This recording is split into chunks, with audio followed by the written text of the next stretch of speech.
This is the Thriving Dentist Show with Gary Takis, where we help you develop your ideal dental practice, one that provides personal, professional, and financial satisfaction.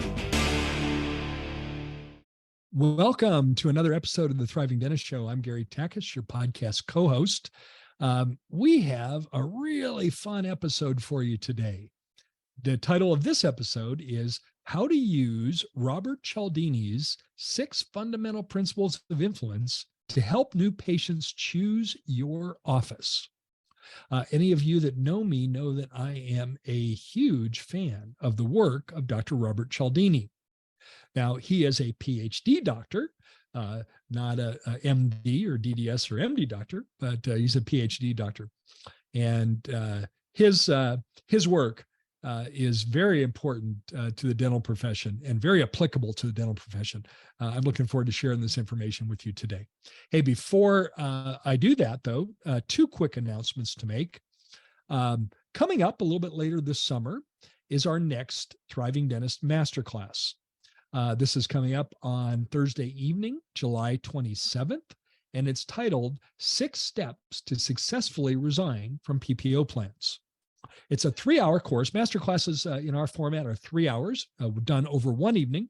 It's 7 to 10 p.m. Eastern Time. It's done in a live stream format, meaning that you attend from the comfort and convenience of your home or office, no travel expense or inconvenience.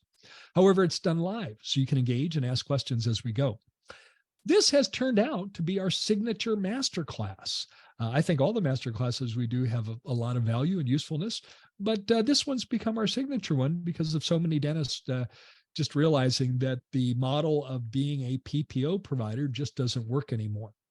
And so I'm going to share with you in that masterclass a blueprint with the 6 specific steps. These are the steps we follow with our clients to successfully resign from PPO plans. The kind of doctors who attend this masterclass fall into 3 different buckets. One bucket would be the doctor has already decided that he or she is going to start resigning from plans. They just want to know how to do it with the most success. The second group is dentists that are leaning towards dropping plans, but they're not quite sure. They'd like to get a little more information. They'd like to understand the risks. They'd like to understand how to replace any patients they might lose. You know, they're leaning that way, but haven't quite decided yet. There's a fear factor there for sure. And then the third group would be just curious doctors. Maybe they're frustrated with their current practice model, would like to learn more about what it might look like to successfully resign from PPO plans. If you fall into any of those 3 buckets, come join us. Very inexpensive. Again, Thursday evening, July 27th, 3 hours. 6 steps to successfully resign from PPO plans. If you'd like to register for that course, go to thrivingdentist.com/masterclass, and you'll find all the information to register for the course. The next announcement that I have is we have a new guest contributor, top clinical tip today, and this is Dr. Avi Patel from Austin, Texas, and he's going to share an awesome aligner tip with you. Now, as you'll soon discover from listening to this, that Dr. Patel is a very articulate and truly understands his topic very well. If you'd like to learn more about his work, I want to invite you to visit his YouTube channel. On YouTube, you can find him at Dr. Avi, A-V-I. And there's over 100 videos all about tips related to adult orthodontics and how to incorporate it more successfully in your practice. With no further ado, here's Dr. Avi Patel with an awesome aligner tip. Hey, I'm Dr. Avi Patel. I'm a dentist practicing down in Austin, Texas, and I have an aligner tip for you today. So when a lot of dentists are doing aligners, placing attachments or engagers are a big step in the process. And a lot of dentists don't really know exactly how important this is. So when an attachment is on the tooth, its main purpose is to act as a point of leverage for the aligners to sit on. And if you don't place them properly, you run the risk of them popping off, and you also run the risk of treatment not going as planned.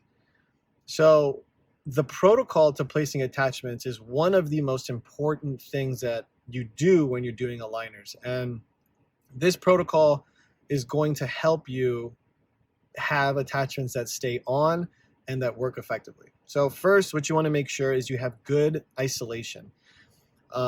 Many ways that you can do this. You can use Optrogates, you can use isolites, you could use cotton rolls. Basically, do whatever you can to make sure that there is no saliva, no contamination getting onto the sites that you want to work on. The next thing that we usually do is we'll cut the trays in half, and then we work in quadrants of the mouth. So once that's done, we'll go in and we will see exactly the shape and size of each attachment and what tooth they're supposed to be on. And then we will etch that exact location on the teeth. So if you're working in the upper right quadrant, you will etch exactly which teeth need that to be done. You wait your 15 to 20 seconds, rinse and air dry that off. And you should only have that etch placed where that attachment goes. Next, you'll take your bonding agent and place the bonding agent only where the attachment goes. If you place it all over the tooth or outside of where the attachment goes, the composite is going to stick to that, and that's going to be very difficult to remove. So only place it where the attachment's supposed to go, air dry that, cure it. Then you want to fill the well in the attachment template where the attachments go, and you want to place your tip at the bottom of the well and then slowly bring it up. What that does is that prevents any air bubbles from coming out. You want to keep it as flush as possible in terms of how full you want it to be. And if you have to choose whether you're going to underfill or overfill, you can always overfill slightly, because the next step, you'll place the attachment template on, you'll pinch the buccal and lingual surfaces where that attachment goes, so that way it ensures that the composite is getting onto the tooth. Then you'll light cure that, and then you're going to remove any excess. And if you follow the instructions of etching and placing bond in the correct areas, you will not have any flash that sticks onto the tooth, and all the excess should be able to pop off. Flash is really bad because it can cause for the tray to not seat correctly, which will lead to tracking issues and then ultimately not a good result. But if you follow this protocol, you will definitely have attachments that stay on longer and are way more effective. I really hope this helped. Welcome back to the Thriving Dentist Coaching in Action segment. This is Narain, your co-host. Dr. Avi Patel, thank you for that wonderful tip, the aligner tip. I enjoyed it. I'm sure our listeners will as well. I hope to see you again. I think you can definitely help our audience with your insight. So thank you for that. We'll put a link in the show notes. So if anyone is interested in watching that video or learning more, then you can go to the show notes for this particular episode and see that.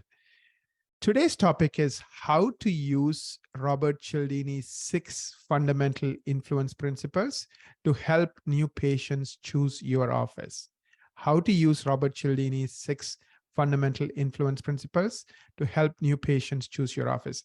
As many of you know, I am a huge fan of Dr. Robert Cialdini. So anytime we talk about Dr. Cialdini, I am excited because it's something that I live and breathe. And I honestly believe that if there's one person who knows more about the right way to market, it's Dr. Robert Cialdini. He's a professor. He's a professor at Arizona State. He's in his 70s. He wrote a famous book, and I'm sure Gary will get into this more, called Influence, a one-word title, and that became a bestseller. And pretty much at that time, he was a psychologist trying to understand why are some people better at influence than others. And he discovered 6 principles, and now he has added a 7th one. And he said, if you apply these principles effectively, it creates a moment. And in that moment, people are 3 times more likely to say yes, to do what you want them to do, which is, I guess, what influence is. So he's a genius. Pretty much every trillion-dollar tech company from Google to Facebook, they study him, like a hawk. They learn his principles, they apply it in the algorithm. So it has become the Bible of, how to influence people, whether it's on a smartphone or whether it's on a computer. So I'm really looking forward to this. And I know, Gary, you have studied Dr. Cialdini for years, as long as I have, and you have also, worked with me and also with your clients to apply these in unbelievable ways. So I'm really excited about our conversation today. It's truly groundbreaking. It's not too bold to say that the work of Dr. Robert Cialdini is groundbreaking.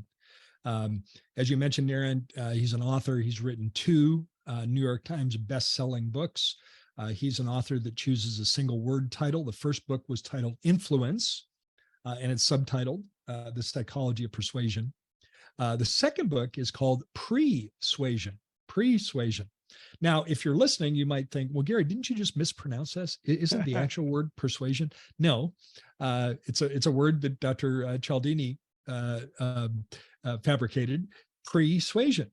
It's the idea of the concept here with persuasion is that you can influence people to already choose you before they ever have a chance to interact with your practice. Persuasion. I have a kind of a personal aside here. Dr. Cialdini is actually a neighbor of mine, lives less than 5 minutes away. I actually know him. And he has a third book that's about to be published. So I'm not allowed to tell you the title of that or when it's going to be published, but it's coming out soon. Be sure to keep an eye on it because that will be an instant New York Times bestseller as well. But what we're going to talk about today is how to use these 6 fundamental principles for a very specific application on your website. How to use these principles on your website so that when someone lands on your website, they're more likely to choose you, to choose your office as the place that they'd like to become a patient. And so I'm going to share some very specific examples of how to do that. Now, as I set this up, one of the things we need to recognize, this may come as a shock to some of our listeners, is that the opportunity that you have when someone lands on your website is a very narrow timing opportunity. Patients do not spend a significant amount of time, potential new patients do not spend a significant amount of time on your website. You think they might when they're making as an important decision as of choosing a dental office for their care. You think they might approach it like a research project. No. It doesn't happen that way. In fact, let me give you some statistics on this. So before I do that, let me kind of define what I believe are the best way to define successful dental marketing today in 2023 and beyond. Successful dental marketing is all about 2 things: helping your ideal patients find you. So they got to find you before they could ever choose you. And in the old days, that meant being maybe on a street with lots of traffic that went by so that they could see your dental office and say, oh, that's convenient. That's near where I live or near where I work. That doesn't matter one little bit anymore. Traffic matters today, but not traffic like cars driving by. What the traffic definition that matters today is visitors to your website. Visitors to your website. So number one, we have to help people find us. And I'm going to simply say that's all about one thing, all about Google.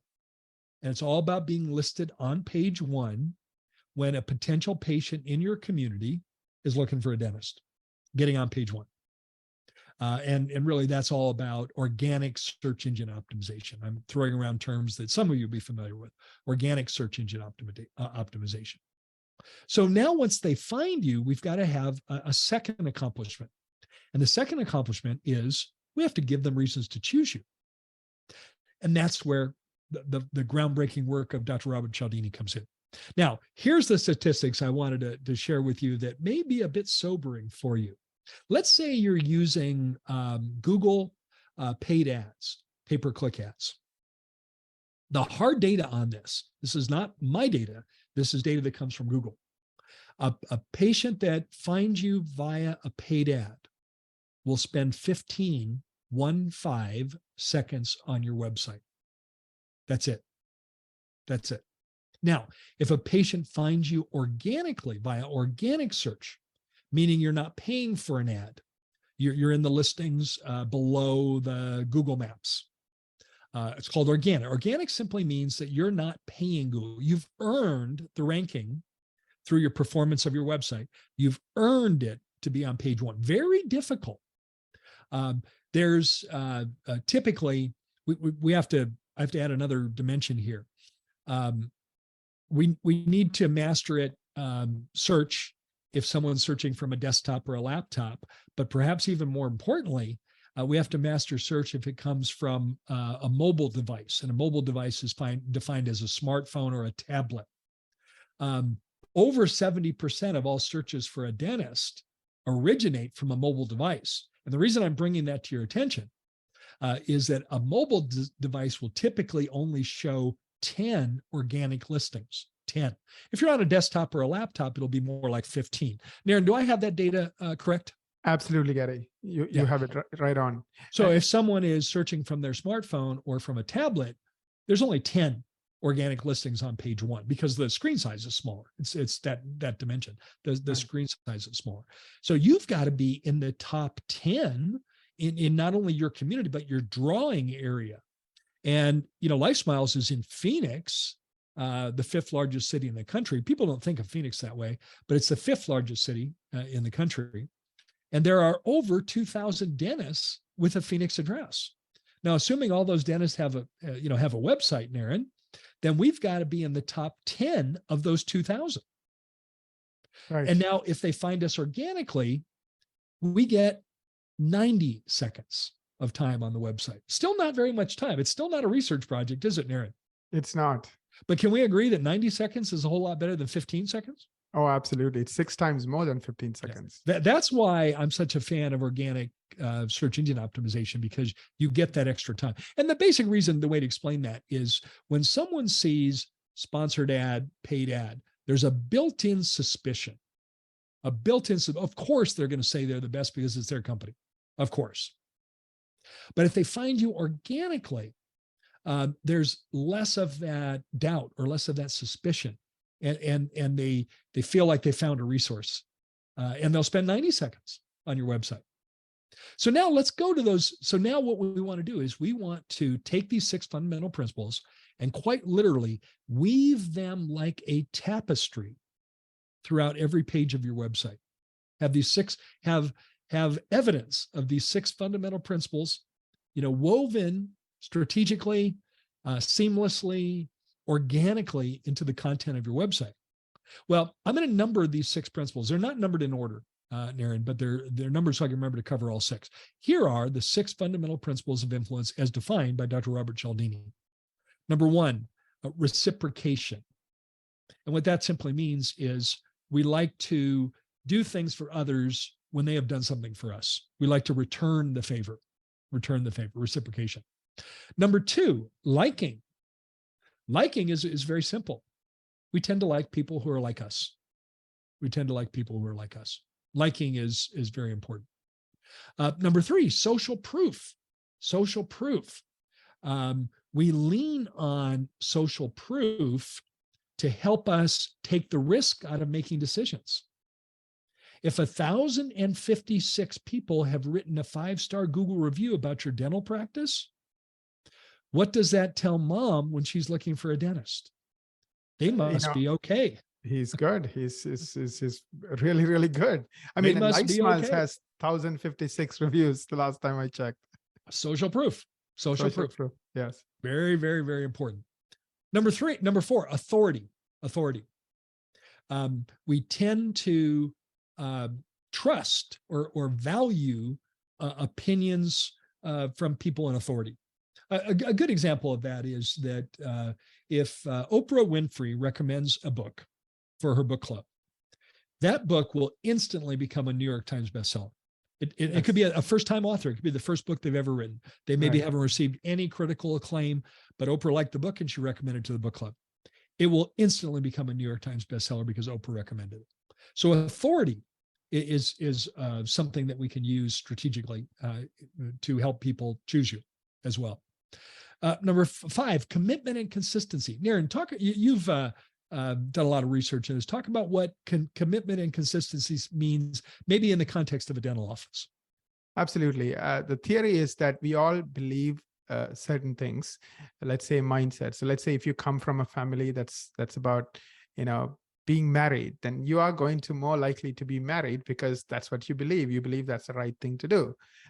So same way in the context of dental office, one of the things that Gary teaches is to use pictures. So he teaches his clients to take pictures and then put it up on an iPad and let the client see those pictures. So when the patient sees his own teeth in front of him on an iPad and he notices issues, maybe it's dark, maybe there are spacing, whatever it is, now he owns that issue, right? He's like, oh, I didn't realize this. What can I do? So the minute you start owning your owning something, you are more likely to take action. So how do you leverage that commitment that we all have? How do you bring it out? And one example is that, using pictures and an iPad. Great example. And the sixth fundamental principle of influence by Robert Cialdini is the concept of scarcity. Scarcity can apply a couple of different ways. A simple application of scarcity is we tend to want things that aren't readily available. They aren't readily available. Another application of scarcity is simply to have a deadline, to have a deadline. Where maybe there is something that you're interested in buying is a limited run. And when that run, let's say you're maybe buying a shirt that is done by a designer, that there's only so many of them. And when that one runs out, you won't be able to buy that shirt anymore. A great example of scarcity, Naren, is Costco. Are you familiar with Costco, Naren? Yes. Yes. Do you have them in Canada? We are members. Do you know what Roadshow? Do you know what Roadshow is in Costco? Roadshow is the exhibitors. They allow rotating exhibitors to come in with their products at the front of the store, at the front of Costco. But they're only going to be here for 4 days or 3 days or 2 days. So it might be leather sofas, or it might be 80-inch plasma TV monitors, or it might be Middle Eastern rugs, but they're only here for 3 days. And then, it's published, they let them know. And, you're thinking, yeah, I'm thinking about getting a new leather couch for the den.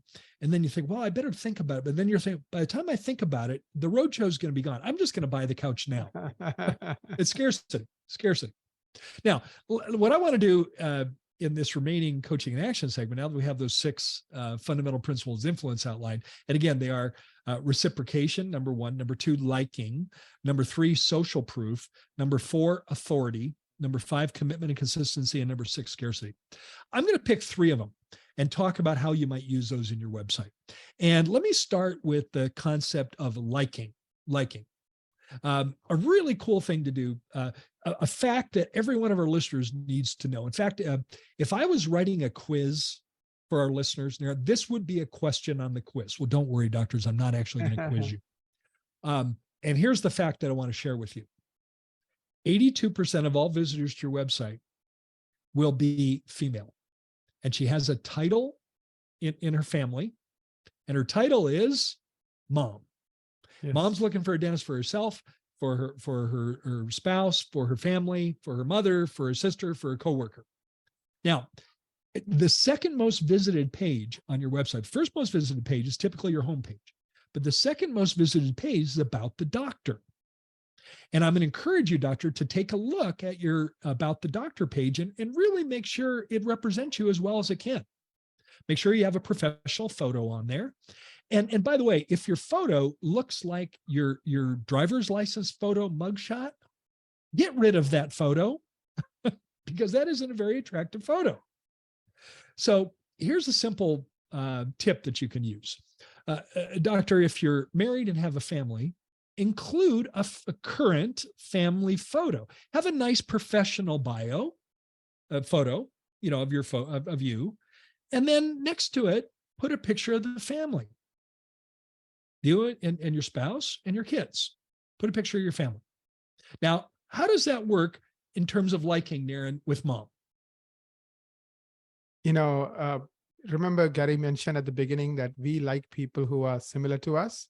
So the fact that mom has a family and you have a family, she feels like you're one of us. You understand me. I think the reason we like people who we are similar to is we have something in common. And I think that's a place to start a relationship, to create a bond, something in common. So I think of course, they don't know that you have a family unless you tell them you have a family. And what's better way to tell them you have a family other than just put that beautiful family of yours? Like, for example, Life Smiles, both Paul and Tim has young families. When you go to the About the Doctor page for both Paul and Tim, you will see that picture of them with their beautiful families. And to be fair, if you're not married, you can include photos of you doing activities and things you like to do. If you enjoy walking your dog, have a photo of you walking your dog. If you enjoy gardening, have a photo of you gardening. If you enjoy cooking, have a photo of you cooking. Because it will appeal to people who have similar things that they like. All right, a second one is social proof. The best way to use social proof is to absolutely rock Google reviews. Yes. Absolutely rock. The more 5-star Google reviews you have, the more social. It's like literally, exercising your muscle to prove that you're providing that social proof to people. And so get serious about getting Google reviews. There's so many different ways we can do that. And Aaron, you mentioned Life Smiles now has, as of this morning, 1,056 5-star Google reviews. The more Google reviews you have, the better, because that is social proof. Mom will not read 1,056 reviews. She will not. Nobody will. Not even your mother will read those. Yes. However, mom will read 3 or 4 of them, and she'll look at the data. You have 1,056. The next office, maybe has 500 or 600, and they make a qualitative decision. I want to go there. I want to go there. So really, a way to use the social proof is to get serious about really rocking Google reviews. And then authority. Authority is a fun way. You taught me this, Naren. I'm going to give you credit for this. Doctor, I think it's fair to say, even though I feel like I know our listeners, conceptually, I think every one of our listeners probably has a number of patients in the practice who are physicians in your community.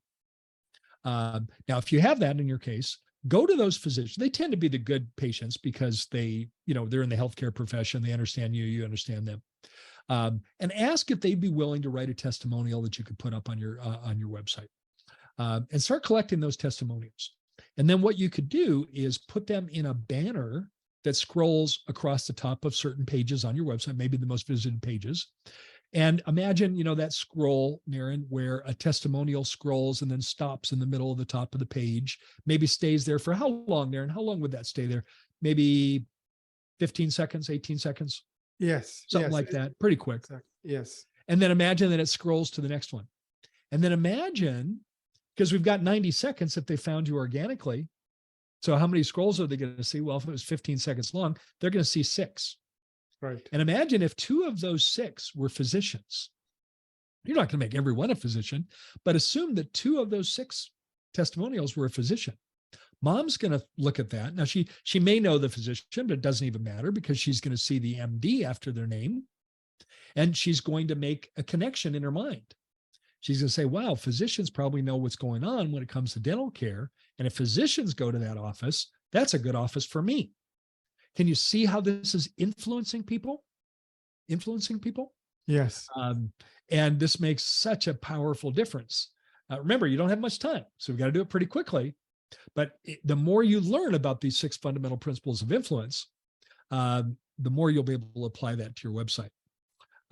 Now, we're going to go into some Q&A on this. We've got some great questions that are submitted, but I have a homework assignment for all of our listeners.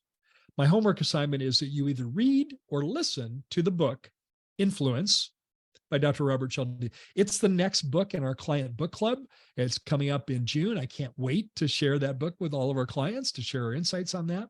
But there's your homework assignment. If you want to get serious about this, read or listen to. He narrates the Audible version himself, Robert Cialdini. I always like it when the author narrates their own book. Read or listen to it. And I'd love to hear from you what you thought about that book. Let's hit pause here on the Coaching in Action segment and get on to the Thriving Dentist Q&A segment. Welcome back to the Thriving Dentist Q&A segment. Gary, I have 4 questions for you. First of all, I want to say this is an awesome topic because the beautiful thing about a website is it's working for you 24 hours a day, 7 days a week, hundreds of times. Like 365 days a year. It never sleeps. Yes. One of our clients, mutual clients, I didn't get his permission, but he's in Texas. He told me the single page on his website made him like $250,000. I mean, literally one page. And that's because it's the SEO does the job on getting people to come to that page. And once they end up on that page, the page does magic in getting them to pick up the phone and call. And then, of course, eventually become patients. Yeah, websites really have evolved to the point that they are I really look at it as the hub of your marketing. It's the hub. And it really there needs to be a lot more thought about it rather than just having, something on the internet. Yeah. Thank you, Gary. So let me ask you the very first question. I have not updated my website for some time now. How important is it for me to update and add new content to my website? Extremely important, Doctor. Google looks at a number of factors, many factors in terms of how to present you on page 1. And one of the things they look at is whether your website is static or dynamic. Static means it never changes. It is what it is. Maybe you last revised it, 5 years ago, and it is what it is. Dynamic means there's always new information and always new content. One of the easiest ways to make your website dynamic is to simply have a page on your website that says, here's what patients have to say about us, and then post reviews. Post those Google reviews on your website. And the fact that you'll be posting them maybe a couple of times a week, hopefully you're getting new reviews along that frequency, then you're going to be seen as Google as having a dynamic website, dynamic website. Now, I happen to have some programming skills, and I know a little bit about websites, and some of you may be able to do that as well. But I'm going to make a suggestion here. You can do all this stuff yourself. All these, you can put these 6 fundamental principles of influence, on your website in the ways that we've suggested. You can do all that yourself if you know how to do it. Or we can turn to the professionals and let them do it. And I would recommend, the latter approach. That's what we've done at LifeSmiles. So, Naren, we've been working with you at Equa as our marketing agency for not quite 7 years. It's been over 6 years. And one of the things I learned as we started to work with you is you've taken these 6 fundamental principles of marketing or influence as taught by Robert Cialdini and incorporated those into our website in many different places. And you do this. And you do it extremely well because you have a massive amount of experience with it, and the website will reflect that. And your website will perform massively better than if you're not paying attention to this stuff. If any of our listeners would like to learn more about how Equa can help, just go to www.equa.com/MSM. That stands for Marketing Strategy Meeting. You would meet with Lila Stone. You do that via Zoom meeting, and she'll have done some homework prior to that meeting and let you know your Google Analytics, let you know how your website's doing, areas for improvement, and how you can really take what you have and master the world of digital marketing. I remember when I did my marketing strategy meeting with Lila over 6 years ago, it was one of the most important business meetings I've ever had. And you've been kind enough to extend that as a no-cost courtesy to any of our listeners. So equa.com/MSM. Thank you, Gary. And so one of the advantages of the website that's constantly changing is, of course, like Gary said, you can implement these influence principles very effectively, but also Google changes its algorithms 3,000 times a year or 8 times a day. So you have to keep updating your website so Google continues to like you, continues to see you as a top site that they send all the free traffic to. So that's, we don't want to get into details, but we can perhaps add a link or two to some in-depth podcasts that Gary and I did about SEO. But if you want specific advice, book the marketing strategy meeting, like Gary said, and you will get very specific advice on where you stand and what you need to do. Let me ask you the second question, Gary. Thanks to you, I have become a big Robert Cialdini fan. which of the 6 fundamental principles of influence do you think is most important? Oh, that's a hard one, man. I kind of feel like you're asking me to pick my favorite child. Yeah, if you ask me, I would say all of them are important. All of them. All of them. Yes. However, you asked a question, doctor, and I'm going to answer it, but it's a tough one because all of them are important. They're not mutually exclusive. In other words, you don't have to give up the other 5 to get this one. Yes. You can do all of them. And all of them, they work in different ways. And many times they work symbiotically together and they kind of amplify the effect, of each other. Well, if I had to pick one, Naren, I'm going to pick social proof. Now, again, I could make the argument that I could pick anyone and make the point. Yes. But I'm going to pick social proof because in one quick glance, mom can instantly make a decision of which website to visit based on one simple piece of criteria, which is how many Google reviews do you have?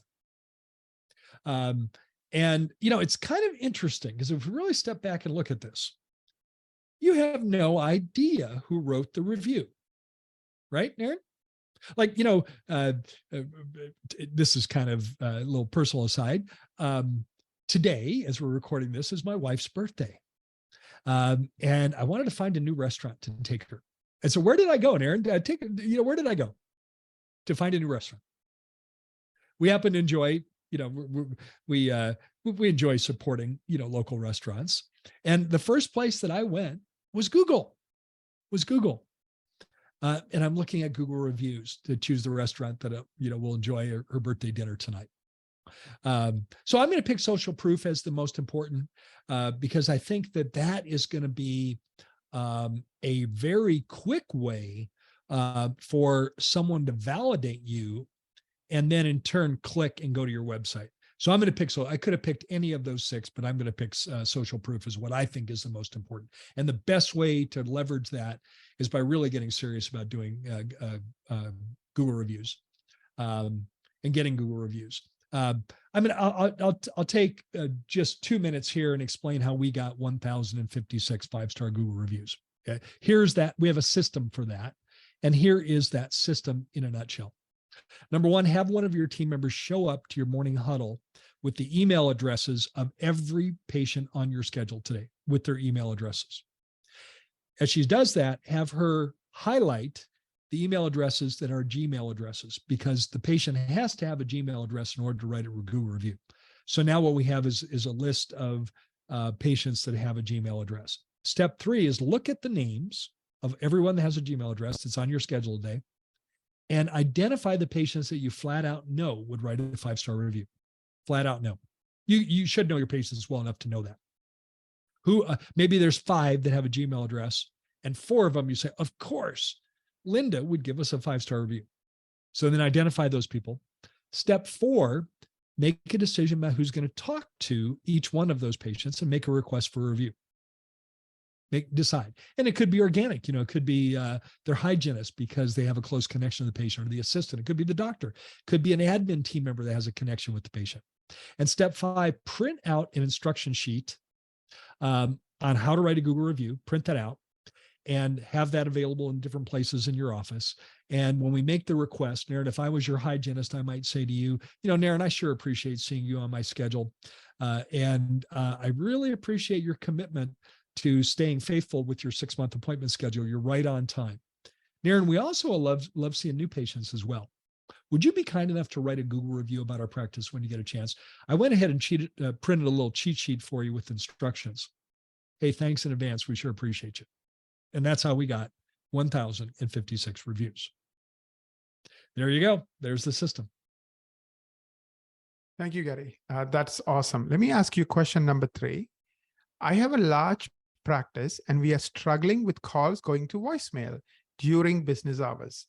Do you think it might be helpful to set up an internal call center in a practice like mine with the goal of reducing the percentage of missed calls during business hours? Well, a couple of things I want to point out. And first, I'm going to ask a question rhetorically to our audience. Do you know what percentage of calls that come in during the business day go to voicemail? Do you know what that data is? And if you don't, you might be surprised to learn the data. So in our case, Equa, you provide that information to us, Naren. You provide that. And I know what it is. And our goal, by the way, is less than 5% missed calls during business hours. I want that to be 3 or 4%. 3 or 4%. If it's above that, we're really, if the phone rang, marketing did its job. Yes. But if we don't answer it, today is the person today in 2023 and the future. Is the patient going to leave a voice message and wait for you to call back? No, they're not. Especially new patients will never do that. Especially if they found you by organic search engine optimization. Where are they going to go next? The next office on the list. So you got to answer the phone. Now, to answer your question, above a certain size practice, I do recommend setting up an internal call center, because the challenge at the front desk, doctor, if you don't spend any time at the front desk, you may not recognize what a Grand Central Station it is up there. But you've got people checking in, you've got people checking out, you've got the phone constantly ringing. And if your team member says to you, doctor, who's most important? The person in front of me, checking in or checking out, or the caller on the phone? What's the answer to that question? I would have to say both of them. Yes. But if I'm pressed for an answer, I'm going to say the person in front of you has to get their attention. Right. So you don't want those calls going to voicemail. So above a certain size practice, and I'm going to use a dollar amount, Naren, because maybe that's a way for our listeners to kind of be thinking about this. North of about $3 million in annual collections is where you could probably justify an internal call center. I have a wonderful, wonderful client that fits that criteria. We put an internal call center, and we're seeing awesome results with that. Internal existing team members that we moved here. And we can start with one person in that call center. You could go to two, depending on what the volume is. And of course, while they're not answering phones, many other things they could be doing. It's not like they're just sitting there waiting for their phone to ring. But they're number one. But typically, they don't have patient-facing activities. So they're doing projects and things like reactivating past due hygiene, following up on unscheduled treatment plans. They're doing very important work, but they're not doing patient-facing work. That way, when the phone rings, they can answer the phone. So yes, doctor, I'd like to know more about the size of your practice, but if the size fits that criteria, I would strongly recommend doing an internal call center. Very useful. And I like your thinking on this for sure. Thank you, Gary. Last question, number 4. In looking at my data, I'm getting the right number of calls from potential new patients. However, our conversion rate is below our goal. Can you suggest some tips to improve conversion percentage? Yeah, conversion is a term we've kind of named and defined, and we've seen some benchmarking. Conversion means what percent of your existing patient, the calls that come in from potential new patients, what percent do we convert to a new patient appointment? In other words, the call comes in and we schedule a new patient appointment with that. What percent? 70% or above is an A on the report card. 60 to 70 is a B. And 50 to 60 is a C. Anything less than 50 is failing. Now, that's a different grading scale than what we remember in our elementary school grading scale. 90 is an A, right? Yeah. Yeah. So it's different. Because some of those calls, are the quality of the calls can be different. For example, if you're not a Medicaid provider, which of course most of our listeners will not be, and someone's looking for a Medicaid dentist, that call can come in and then they're going to have to find a Medicaid provider. So 70% or above is an A.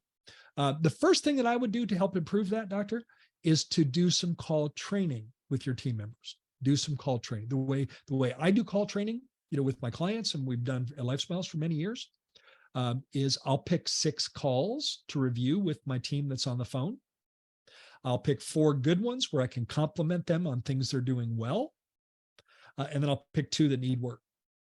And we can do that in a very short period of time. It can take less than 20 minutes to do that call review. And it's coaching. It's like ongoing skill development. It's kind of like the football coach watching game film and meeting with the team, watching game film to talk about how they can get better. And that's where I would start with that. That's where I would start with that. Well, as we come to the finish line for this episode, first of all, I hope you've enjoyed it. And I hope I've perhaps inspired you to get to know more about Dr. Robert Cialdini, read his books, listen to his books, incorporate it in your practice. Powerful, powerful information.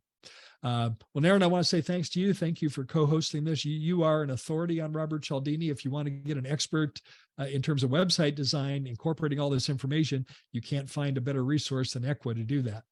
Also want to thank you and your team for all the work that you do, not only for LifeSmiles, but for our clients and for the profession in helping dentists attract the right number of quality new patients every month. Finally, I want to thank our listeners. We appreciate each and every one of you. Thanks for being a listener. If you haven't done it already, hit subscribe in whatever your podcast directory is. Hit subscribe. And that means that every Wednesday when we upload a new Thriving Dentist show, you'll never miss one. It'll always be uploaded for your listening convenience. At this point, I simply want to say thank you for the privilege of your time. Look forward to connecting with you on the next Thriving Dentist Show.